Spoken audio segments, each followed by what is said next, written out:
Welcome to the Business of Real Estate with Lynn, Hoffmann, and Eric Johnson.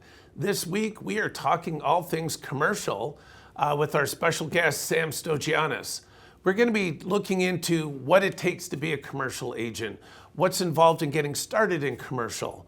And so if you've ever thought of dipping your toes into that commercial market, then stay tuned and stay with us this week on the Business of Real Estate.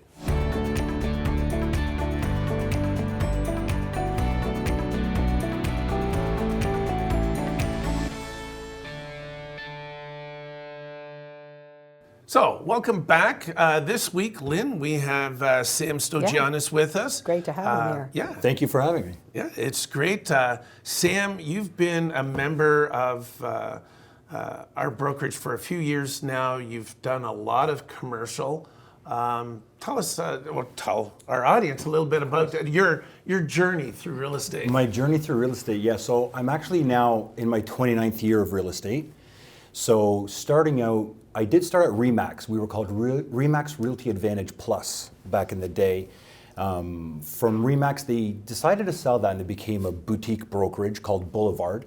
And Boulevard Realty kind of fizzled out real quick, and then I switched over to Royal LePage. I was at Royal LePage just over 20 years.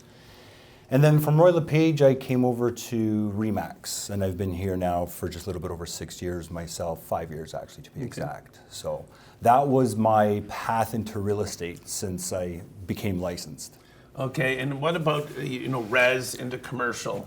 Yeah, so resident commercial, obviously, you kind of mainstream residential because that's how we're almost trained coming out of school, coming out of phase 3. They give you the option. They have the articling phase. You can do your commercial, you can do your residential. A lot of people, I think, just stay residential because that's what they think they want to do. I was fortunate enough to have like a commercial background because how I was raised, my father owned commercial. We've owned restaurants, other establishments. So commercial was natural to me. I was already, I would say, understanding of leases and what it took to do payroll and staffing and inventory control because that was part of my job growing up. So I understood how to do that at a very young age. So commercial just came natural to me. It was a second language because I was always surrounded by it. Yeah. Yeah, it's interesting because we're last week we were talking about luxury and how it being a little bit different than traditional resale. Yeah. This is a different beast altogether. I mean, there's even different forms, right? There is. There's tax implications. Tax implications. But there's, and I know from helping organize our commercial division is that this is, and I remember you saying this one time, residential is so cookie cutter. I can name off all the clauses you probably have in your agreement. And commercial is not that way. It's not that way. And it's funny, yeah, we'll discuss that. I was teaching a class and it was a bunch of realtors and I had everyone show of hands who was all my residential guys. And everyone puts their hand up and I said, I can tell you what your last 5 offers looked like. It was balance of the purchase price, conditional on inspection, conditional on financing. Maybe you had a final walkthrough in there and chattels and fixtures in good working order. And they all laughed. I said, it's cookie cutter. It really is, whether it's a 5,000 square foot home or a 2,000 square foot home, a townhouse, a bungalow, they're almost the same. And I'm not trying to just kind of pick on res. I know it gets a little bit more difficult than that. But every commercial I do, regardless if it's a restaurant and 2 restaurants, it's always a different condition for me. Right. There's always different inventory, there's different staffing issues, there's different tax implications, there's different conditions on anything right from the roof, from phase 1 environmentals, phase 2 environmentals. We get into farms with commercial buildings on them. We get into triple net leases. Even when you're selling the business, now you have to sell that business, but you also have to reconstruct the lease with the current landlord of the business you sold within that building. So it's almost like you're doing 2 deals because I have to sell that business, but now I have to redo the lease for the landlord with the new leasee and leaseor. So it gets complicated, but I love the challenge. I love it. I really do. Yeah. It's a little similar, Well, no. It's not the same as res, and I do agree with Sam that there's a great part of res that's pretty cookie cutter. The only time that would differ, and it's one thing I've been very good at helping my agents with, is if there's a farm, if they're on a farm, then we get septic and water and cisterns and a bunch of different stuff. So, but that's as complicated really as it gets. I'm really interested in hearing about how you go about. Sometimes you're selling the building, sometimes you're leasing the building, but you're sometimes selling the business. And sometimes you're selling just the business. Just the business, yeah. Yeah, and that presents an interesting dynamic. It is a really interesting dynamic because now you have to establish a relationship with the landlord. Right. So now, even when the business owner calls you and says, Sam, I'd like you to sell my pizza place, Right. my nail salon. Right. Okay, great. So now we walk in there, we establish what it's worth, we talk to them, but now I need to open a rapport with the landlord to say, okay, I'm currently selling the business within your building. Mm-hmm. What are your qualifications for the new buyer? Mm-hmm. So someone may want to buy this pizza place. Mm-hmm. Now, because he has the financing to buy this pizza place, will the landlord qualify him to be the new leasee? Like, he can come back and say, well, no, you don't have any experience running pizza. So what makes you think you're going to buy this pizza place and pay the lease for the next 5 years? You may not be successful in this pizza place. Why would I accept you as a tenant? Mm-hmm. So now there's personal guarantees. It's if you're not able to make these lease payments, I need a personal guarantee that, if you fail, you're going to have to pay me somehow because there's 5 years remaining on this lease. Mm-hmm. So we build that rapport up, and you get. You're going to go from big guys like Effort Trust, who these guys will really have a huge qualification process. They want everything. And then there's the mom and pop. There's the guy that just owns the building with a small, for lease place within it. And sometimes they don't care. They're like, sure, just fill it. Just fill the spot for me. I don't care who takes it. So there's that. And then again, going back to that, we almost have to do two jobs because we have to sell the business and we have to restructure the lease. So it's almost two deals within one. And that's why with some of these businesses, we want to ask for more commission because I have to redo the lease. And doing a lease on its own is a pain. Like, that's a whole bunch of paperwork. We got to involve lawyers with that. Yeah. And it's a whole other structure. It's a whole other language. But now I have to sell the business too. So I'm selling the business for my client to a buyer. Now I have to establish a relationship between the new buyer and the landlord. So it gets tricky. It does. And somewhere in there, you'd have to speak to the accountants, whoever's looking after the books for these people, know what inventory they have. Absolutely. Know all those different things. So what would an agent need as far as, they can go get a commercial real estate license, but do they need anything else besides that to be good at the sale of the business within that sale? Will a real estate agent need to sell a business? Yeah, do they need anything additional? Is there anything that would be of benefit them to It comes down to experience. Okay. It really does. It's because I help out a lot of agents. You're speaking about a farm. I had an agent of ours call and said, Sam, I have a farm. There's a commercial building on it. I don't know what to do. It was all peach trees. Yeah. But it was and he's like, how do I protect my client against these peach trees and whatnot? So it was different again. I had to construct all these clauses. I had to make up a clause because we had to find out who was farming these peach trees and were they allowed, were they permitted, were they licensed to have peach trees? And he's like, I would have never thought of that. And it's just different, right? But to go back to that, it's experience because you need to understand what the inventory means as well. Some people, is the business going to be including inventory or plus inventory at the end? And inventory we always count at the end because you don't know what inventory is going to be on hand come day of closing. We can rate the deal today, but come December, you may have sold all your product. You may have nothing left. So then we do a count almost on day of closing to say, okay, you have 5 t-shirts left, 4 pairs of jeans, so I'll give you pennies on the dollar, right? So, and that's very difficult. We have discussions on that too, because does the new owner want you to fully stock the inventory for you for him to move into the business? And I'm thinking of a restaurant now. Yeah, that's a good point. Do you need me to order 5 boxes of French fries and 5 boxes of chicken for you on day of closing? Or do you want me to have just a skeleton crew in here with nothing in here and you're going to go buy your own stuff? Right. So, and that needs to be spelled out on the lease and on the purchase because that could be such a messy closing day where all of a sudden you have $10,000 worth of inventory, and the seller's like, whoa, whoa, whoa, you got to pay me for all this food or all this product, whether Yeah. it's, again, clothing, apparel, or... In a bar, it could get expensive. It could 'cause get they gotta- expensive. They got to buy all the gotta buy liquor. alcohol, yeah, so it could get Or expensive. they're not doing good on their That's first right. week of opening. Absolutely, yeah. And it's That's getting the interesting, yeah. licensing. And, Yeah. But I mean, Yeah. let's talk. I mean, there are different types of commercial. Correct. So let's talk a little bit about that because I want to come back to Lynn's question. You know, we have everything from typically we in our area multi-res, anything typically 5 units and more, And more. is commercial. We have farm, we have land. We can get into retail, office space, Industrial, yeah. flex Yeah. space, which is a bit of warehouse and office, etc.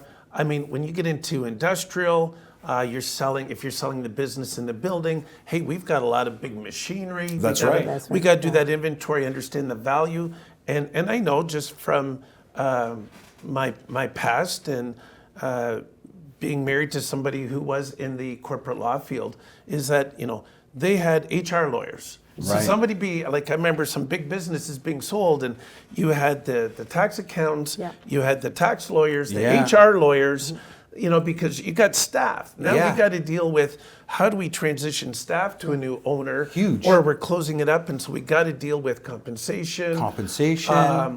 Severance packages. Severance, all the inventory. We've got the land, we've got the buildings, we've got Yeah. intellectual property rights. That's right. Potentially. Yeah. So this is not something for a typical agent. It's not. Reselling. I always say to them, I always recommend referring that out to a commercial agent. Always. Somebody, because one little mistake, And- and I remember a law firm I worked for, we were renting space out of a building, and the building owner's agent put it on a residential form. HST amount There's comes the up. HST. Oh, it's not included. That's not- it doesn't- additional. yeah. In He addition lost. to- Yeah, Yeah. he lost, and the agent had to come up with a significant amount of money to compensate for that HST amount Yeah. that this guy just lost. And that's so huge. You'll be surprised how many calls I get a day. Sam, is HST included in this? Sam, is there HST on this building? That is the most common question I get. The farm, the building, whatever I'm selling right now, or agents that are calling me, I've probably helped out 4 of our agents in the past week. One did a cottage up in Muskoka, one did the farm, one did a building, and another one had some simple questions. But all 4 asked that same question. I get it a lot. You're right, you get Yeah. it a lot. So, it's important. So where, it's critical. It's critical. No. So where could an agent who has done all their commercial courses and has an inkling to that, or maybe has had some, where do they go, other than the school of hard knocks and the school Yeah. of the long time? Is there places that they can go to help them understand more about the intricacies of this? Yeah, the intricacies, that's almost, you have to go back to, I don't want to say school, but back into the textbooks, back online, back to us, back to their peers, back to their bosses, because again, that's something that's just not taught. No, I know. In real estate or in phase 1, phase 2, phase Yeah. 3, it's very difficult to come by. And it's, sorry. It's okay. This is Phase why I'm 1, asking phase this 2, question. phase 3, it's a It little doesn't different exist now. anymore. The education. Sorry, I'm dating We're myself. dating You're dating yourself. I'm dating myself. But I will say this, Lynn, there's an organization out there in North America, it's called CCIM, and you can get your CCIM designation. Okay. And it is, it's really about it's all commercial, It's all commercial. focused. They have groups all over the place. So you'll find in some of the major cities, they'll have a group where you can go network, and this Okay. is where the haves wants. Because, much like we were talking last week about luxury, Yeah. commercial very much is you got to know people, right, Sam? Oh, yeah. It is that It's a networking. closed- I feel my biggest competitive advantage is who I know in the commercial field. That's right. It's people call me, and it's when they bring me a commercial building or a lease or a restaurant, it's because it's who I know. I'm like, yeah, I got somebody for Yeah, it. I have someone for that. And because we all do network. All the Yeah. commercial guys network. We know who the players are. Yeah. And it's an easy phone call to say, hey, okay, I got a strip mall coming up. I have a restaurant coming up. I got a warehouse coming up. Who do you got? do you know? Who do Yes, you know? that's Because we exactly all right. have our investors just waiting on the sidelines. And that's the biggest thing. And that's what I actually sit down with when I'm working on a listing, that's what I lead with. You're hiring me because of who I know today, because I'm going to get this done for you because of my investor package. And your relationship with other agents That's right. that live in that space. This is exactly what we were talking about with the luxury and what I was saying agents need to do. You're just sort of giving me that same... Compounding that as well. Compounding that with commercial. It's all about the relationship that you have with other agents and knowing what they're looking for. So who do you know that's going to buy this, or who do you know on your list that wants It's this? very important, and that's what I say to people, because a lot of times when people don't know, and to go back to your question, like, who do we ask? And that's why I'm not afraid to help anyone. I want you to ask, whether it's Eric or yourself or Conrad, and say, just ask me. I'm here, call me. I don't want to get anyone in trouble, because I've seen it. And a lot of people get excited because they're newer in the business and they have this idea that, oh, look at me, I'm going to sell commercial and it's $5 million and I want it. And I understand that, but they don't know what they're doing. And even when they ask me, like, Sam, I'm selling this building, I need a condition. I have to now immerse myself into that building, because I can't just, there's not a blanket clause. I don't know what's going on in that building. I can't give you a condition. I have to know, because when I walk in there, like Eric said, what if there's machinery? What if there's oil? What if it does need the phase 1 and a phase 2? I can't just say make it conditional on. So now I have to come and see it. I need to read it. I need to see what's going on. Because otherwise I step away. If I can't help you properly, then I won't help you out, because I don't want to get in trouble and I don't want to get you in trouble. And I want them to kind of give up some of the authority to say, listen, allow me to help you. I know I'll give you the paycheck or whatever people want, but it's like, just allow us to help you. Well, and that's important. You can't answer the question. This happens to me on a daily basis. Agents will call up and they'll ask me for something, but they don't tell me the whole story. That's right. So you got to peel back the onion, one frickin' layer at a time. That's right. Until you get to the meat of it. And even our lawyer that we work with a lot, she'll say to me, Lynn, they call me up and they give me half of something. How am I going to write them a clause? I'm not acting for them. That's right. I'm not acting for them. I have no legal authority to act for them or give them information. So, folks, when you're doing this thing, you need to go seek good advice, somebody who's done this like yourself. Some good advice, someone who's done it. You have to be in the trenches. Prepared to let go of some of that authority to get the right answers, or at least call up and give the right information. They'll give the right information. It's so important. It's so funny because they don't. And the other thing they do, and you're absolutely right, I'll get a brand new person, and for some reason that's the first thing they seem to get thrown at them is some friend or somebody has a piece of commercial something that they want to go list. They barely know how to list a res. That's right. And they're going to dive right into commercial. Don't. Call. Refer. Seriously. Ask for help.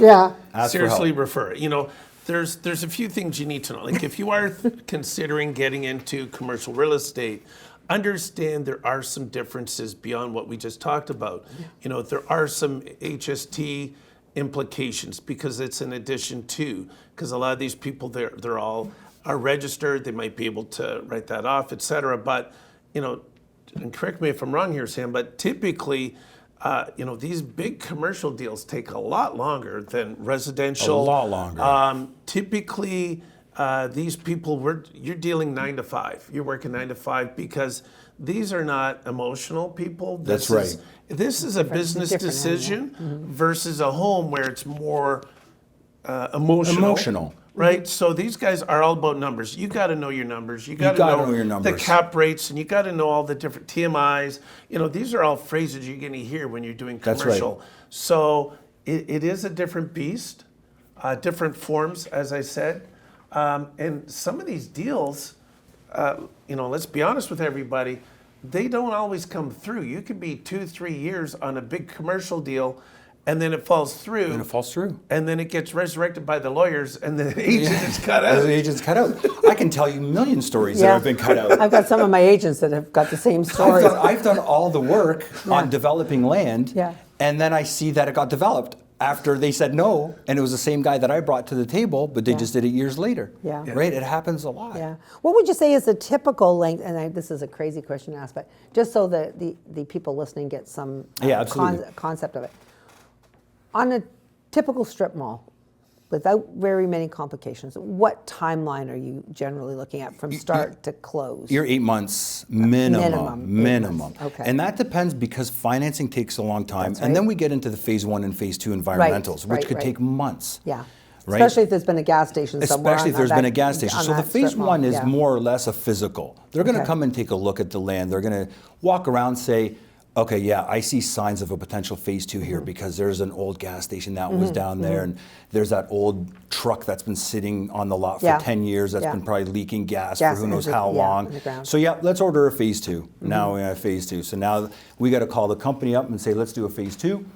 Okay, well, we'll be ready in about 3 weeks before we can even come see you, 4 Right. weeks. So that could Right. take a long time. So what happens as far as, because I had a friend and a quasi-client years ago that had a leak, and I think it was 10 years, if I'm not mistaken, before they could, even after it was cleaned and everything else, before they could actually get a mortgage to do Yeah. anything on the property. That's right. So is that still a thing? That's still a thing. Some Okay. banks will not touch it. They want to see the phase 1, they want to see the phase 2, they want to know Right. exactly what's going on. They want the Okay. remediation, they want that soil sifted, they want it cleaned. A lot of people are doing it now. There are commercial lenders that'll understand, and Okay. it's not a huge issue, but there are some lenders that will not lend on it. They'll totally walk away from it. Yeah. This one happened to be on some row housing, and they had an in-ground tank, and it leaked. So it was a res, and I'm positive they didn't get any financing for 10 years Yeah. on that property. And So what can happen it was is just a time that frame. leak can leak down the road. It did. It did. It did. And now you're responsible to clean up Yep. all your neighbor's property, Yeah. the adjacent properties. Yeah. So you're in $1 million, Yeah. millions of dollars in a remediation. So we have to be very careful when you were doing that stuff. And that's Yeah. what's very important. Very It's very expensive. important. Yeah, very So, expensive. and what would you say the typical time frame is? Is there any such thing as a typical time frame? I've got a couple of agents do a lot of hotel sales and things like that. And Okay. boy, they seem to take forever, and they don't always close. A year, So- right? Those are hotels take years. Years. Over a year for a hotel, at least. Yeah. Just because of all, again, I mean, if it's going to be a 200 unit or 100 unit, Yeah. it varies. I mean, because of the financing, because of just getting all your ducks in order Yeah. that's the hardest part. And then the inspections come through. And then again, like you said, the numbers have to be a thing. Mm-hmm. When it comes to commercial, all my investors, like you said, there's not too much emotion attached. The numbers have to make sense. Mm-hmm. Once I show these guys the cap rate, the return on their investment, they're in. They don't care anymore. Yeah. If the numbers work for them, the numbers work. That's what they want. They Yeah. want to add to their portfolio. And that's what's exciting for them. And that's what we work the numbers with these guys. With hotels, I mean, that could generally take long. If you're doing a small restaurant, you can be same thing, a month, 2 months. It's almost like a house. If it's something smaller that just Smaller. requires a little bit of financing, yep. So would you suggest that an agent coming into this should have a balanced portfolio of different types of property, or would they go after, as a newer into commercial business, would they sort of target a You're certain? thinking niche? Yeah. Being more niche? Being more Start niche. Would small, they start do a- small before you go big.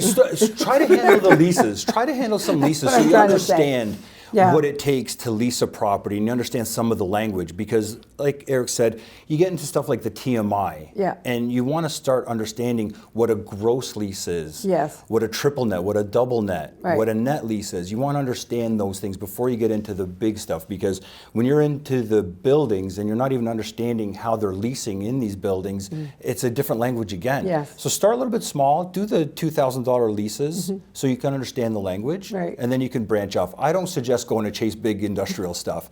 Those are dangerous. They're very, very difficult to handle. Yeah. Very difficult. Just Yeah. because of all the licensing too. And when Yeah. people are buying these things, you need the right buyers and the right sellers and who understand what they're getting into. If you're just going to step in there and think you can speak their language, they'll destroy you and they'll kick you out. They won't want you. As soon as they understand that you don't know what you're talking about, you're gone. You're out.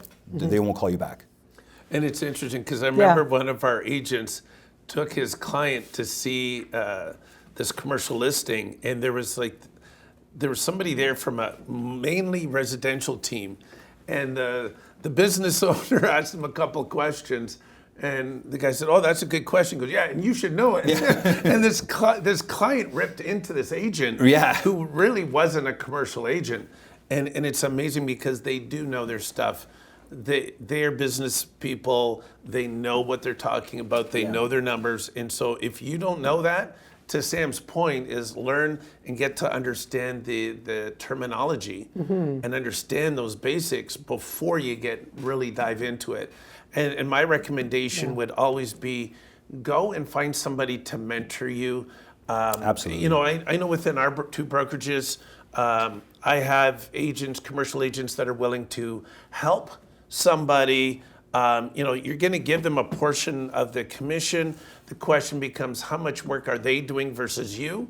You know, like if you're willing to do a lot of work, some will do 50-50, some will be more in the commercial agent's favor because they're doing all the heavy lifting. Some will say, no, you got to join my team. But, you know, if you want to get into commercial, it's best to find somebody to mentor you, to get you going, because it's worth so it. different. It's worth it. You know, you don't want to get sued. No. That's No. the biggest No, thing. no. You said mentor someone, have someone mentor you. It's worth it because you want to understand what you're getting into. That's the biggest thing. You don't want to look silly, like we discussed. No. You don't want to go in there and not know what you're talking about. That's dangerous. No, You'll lose it all. said that, You'll lose it completely, right? So if you have to give up a piece of your paycheck, it's better than getting sued. What about co-listing? Do you ever co-list? I do. I co-list a lot, and I leave that up to the agent that's asked for help. They'll tell me, Sam, I'd like you to come in on this with me because I won't be able to answer the questions. Right. I won't be able to service the phone calls because they're going to take the building, and if they're on the listing by themselves, they're going to get the phone calls, and they're not going to know what to say anyway. So they're going to be like, let me get back to you, let me get back to you, let me So get do you back to you. think that's a reasonable suggestion for somebody that doesn't know what they're doing? Absolutely, Would absolutely. be to because say, you know what, if you don't want to just be mentored and you don't want to do this or that, why don't you co-list with somebody? And then you break down what you're responsible for, That's what they're right. responsible for. You know, black and white, everybody knows what they're doing. Yeah, And you might be the one or that would get the calls, for Get the example. calls, yeah. Right. Service the phone calls. Yeah, It's just okay. it's just like residential, like anything. If you're not picking them up while they're hot, when they're calling, you want to answer those questions. You need to, You need to. If Right. you say, "Let me get back to you," We just had this they're conversation. gone. They might not Yeah. answer your phone call now, right? Yeah. So we want to have that information, and they're going to have some pretty good like questions to ask. Yeah. Because if they haven't found what they're looking for on the listing, now and again, they're investors, so they're going to dig a little deeper. Do you have a pro forma? What is the net? What is the profit margin? You know, what is the profit and loss? How much are they spending? What's going on? Like, we need to know these numbers. So as soon as I come into a listing like that, I need all the numbers. I talk to the sellers and said, guys, I need all your numbers because that's the first thing someone's going to ask me. Yeah. Right? So it's important. And if you can't read those numbers, you know, you're not going to be able to explain them to the buyer. And a lot of agents, you know, again, if you're not in it, you're not in it. It's like it's a language, so There's you don't nothing understand. wrong with them No, not there's being nothing in wrong. it. Yeah. I think the thing is that what's really wrong is when they get into something that they've no business getting into. So Right. to me, that co-list kind of would be a good thing. What do you think about land assembly? How's that going on these days? I'm hearing a few of my agents Great. are coming on with land assembly. Great. We do a lot of land assembly, and I think the infill, like that's what is happening a lot, even especially in Hamilton, right? We're picking and choosing 3, 4, 5 spots in a row. We're taking them down. We're putting up buildings because Hamilton now is, what do we have? We have 8 30-story buildings going in the core, and more to come. We got a lot of 12 stories, a lot of 10 stories, and that's what's happening. A lot of people are taking these houses down and putting up a nice, you know, 8-plex, 10-plex. I think it's a great thing for Hamilton, actually. Absolutely. That's good. The infill's huge. One of the things I wanted to talk a little bit about is, you know, for somebody getting into commercial, it's, I hate to say it, I've heard somebody say, you know, it's like the old boys network. You know, there was always that old boys network, but as you said, you're networking all the time. Yeah. And the thing is, they know the players. And so now somebody coming in as a newbie, and I know somebody who joined a team at her brokerage, and as a woman, she was saying, like, these guys wouldn't even take my call, but then they become associated with somebody who's experienced, they're on that team, they'll take the call. And That's you know, right. she had to earn that and do a lot of leases. Like Do you a lot said, of she leases. did a lot of Do a leases lot at the of beginning. leases. Yep. And then, but they became known. And then because of who she associated herself with, now she's able to at least get her foot in the door. Have that recognition. Because they go, oh, you're with so-and-so. They know That's what right. they're talking about. So I think, you know, back to your point, as somebody who wants to get in, it does pay to get associated. It does pay to get associated. I'm going to tell you both, one of my top commercial people in my branches that I look after is a woman. Yeah. Good. And she did it by herself. I mean, Yeah. she's on her own and she's done great. I will say it is unusual It is not as common. Yeah, yes and no. I mean, know, I do but We're I seeing mean, a lot she more, did- we're seeing a lot she's more done- women in commercial. She's done a great job with Yeah. us. It's just when you first get Yeah. started, it helps to be associated with somebody who knows, because you're an unknown entity. To right? Sam's point, the more people that you know in commercial, in all the different aspects of it, the more you network with them, the better you're going to be. the Yeah. better you're going to be. It's very, very It's very important to important. network. Yeah. Because I'll tell you, investors, half of our clients don't like to list their buildings. They all have them, but don't want them listed. That's the same as It's exclusive. luxury. in It's luxuries. exclusive. Luxury. Yeah, so you talk, it's the same and that's thing. with luxury. Yeah, when I Yeah. do my luxury stuff, it's like they want to sell, but like don't tell anybody. tell anybody. Don't tell anybody. Don't list it, but I want to sell this. And all my investors, they got buildings. I got a guy who's got 15 buildings. He's like, sell them all. Well, let's list them. Well, no. But so he just, when you're ready, if you find someone, then we'll list it. Yeah. And that's why it's important to Yes. contact people. That's why. So as soon as I get that phone call, Sam, I need a plaza, no problem. I start making my calls. What do you got? What do you got? What do you got? Yeah. And then, oh yeah, I can get you one. I got one in Burlington. My guy will sell it right away. And that's huge. And that's why I like what I do, because it's kind of like the underground, but at the same time, we're all in this network. So it's important. And that's where luxury It's the and same. commercial collide Collide. Yeah. or come together. Yeah. Yeah, it's the same. It's the same thing. the same thing. So what we were talking about last week was how, if you want to be in the luxury business, you start to make good relationships. That's and right. Befriend anybody that lives in that space, and I consider you to live in your space that you do. Yes. You're in there all the time. You'll be So surprised. very, Like very we have important. 30-year agents here that Yeah. reach out to me. Yeah. They've been in the business and they're like, I don't want to touch it. Sam, I got this coming. I don't want to touch it. Take it. Yeah. And they just don't want to do it. And they understand it's a different language. They say I have no interest in it. Yeah. They don't want to learn it. They don't want to understand it because they've just been set in their ways. And so they pass it off to me and no problem, right? The other thing is they probably know that there's some risk involved too. Yeah. And they probably understand that the risk and reward may not equal out, that it could be a real problem for them. They could be. if They make a Absolutely. mistake, so. There's just so many small things, like Yeah. even getting into work orders Yeah. and environmentals. We've talked about that, but then Yeah. you got like Niagara Escarpment Commission. Are Yes. you allowed to do it? There's so many different little bylaws we have to look at. And if you forget one, and all of a sudden you sell a property or building that has got several work orders on it, it's like, oh, wait a minute, Yep. Is a tenant in default? Do we know this? Yeah. We got to put clauses in. Have they prepaid rent? Do we have to ask for that rent back on closing day? Yeah. So there's a lot of small things that people don't understand that can really destroy you on closing day. The one thing you talked about a little earlier about the peach farm, I had an agent call me up and they didn't know what the GST implications were. And I said, well, you're going to have to find out if they've been using that as a tax credit. As a tax credit. Right. But if somebody is renting that extra farmland and taking a crop off it or taking the peaches off it, Yeah.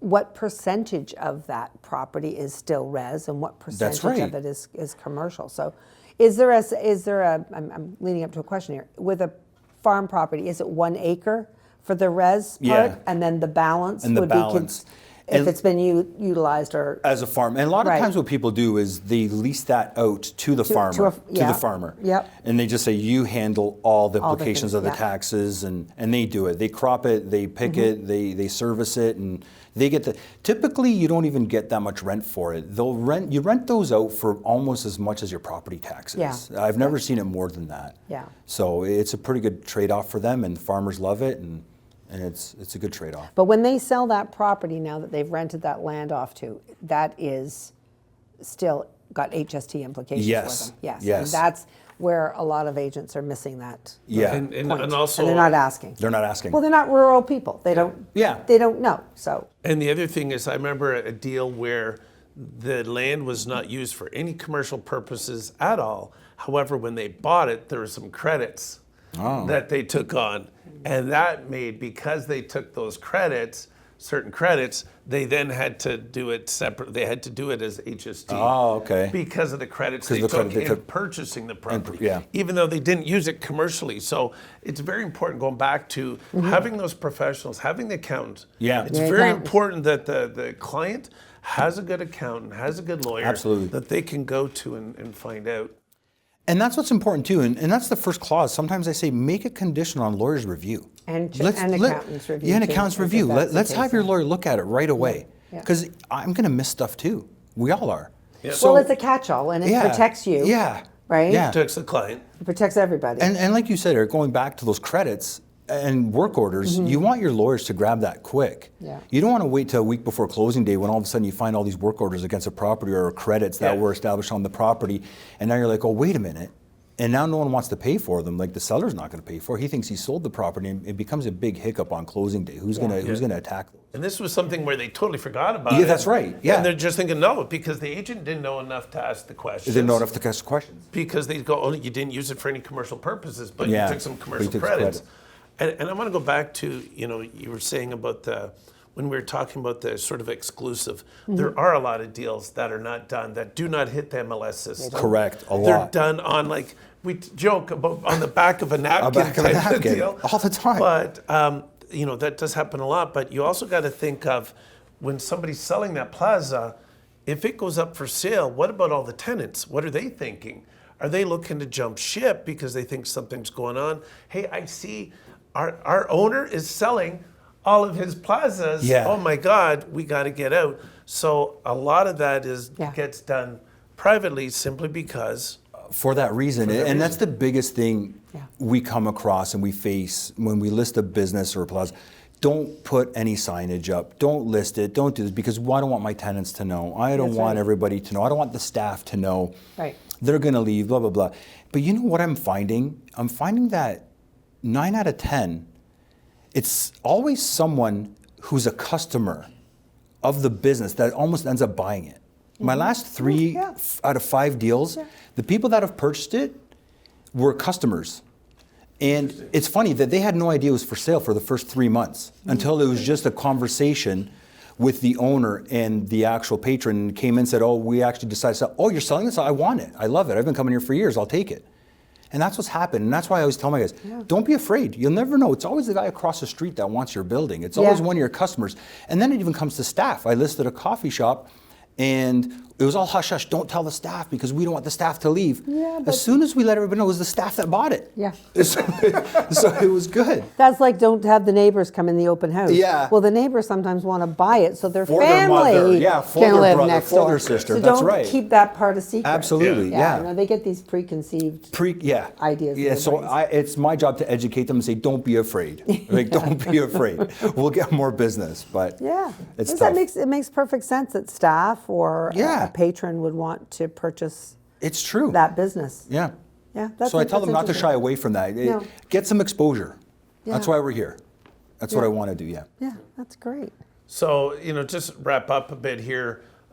Obviously, there's so much to commercial. So much. Way more than I think most people So much. truly think about or understand.